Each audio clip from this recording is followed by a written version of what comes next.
po mga katapi-tapayan po, ako po ay nagigisa ng sibuyas at bawang po dahil po magluluto muna po tayo ng halo-halong gulay na kalabasa at sitaw. Ayan po, kung nakikita nyo po, inilagay ko na po yung baboy po para po may halo naman po siya kahit papaano. Susunod na po dyan yung kalabasa at saka sitaw. Ayan po, halo-halo lang po natin siyang mabuti para po ay mag-mix po siya ng pantay po. Ayan po, mamaya po ilalagay na po natin dyan yung unang gata. Ay hindi, pangalawang gata pala. Pero nilagay ko muna po yung asin at saka yung paminta na konti lang po para po mas malasa po siya ng maganda. Ayan lang po, hinalo-halo lang po natin yung gulay po at maya-maya po tatakpan na po natin yan at medyo mainit po kaya po naghabak po tayo ng basahan. Pero malinis po yan na basahan kasi po hindi po yan nagagamit. O yun na nga, yan na nga.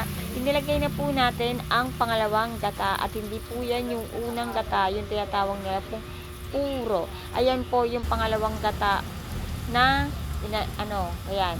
Ito na, kasi kumulo na po siya, hindi ko na po pinakita sa kanya yung pagkulo. Nilagay na po namin yung unang gata. Ayun po yung parang purong gata po.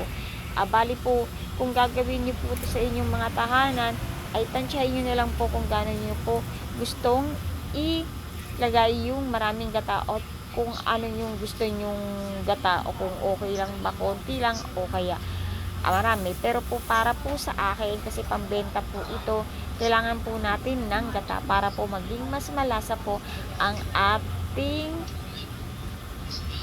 ang tawag po kasi dito ay ginataang pakbet, pero wala naman po siyang iba-ibang gulay. Kaya yan naman po. Basta na po kung ano po yung gusto niyo po para po sa gulay na yan.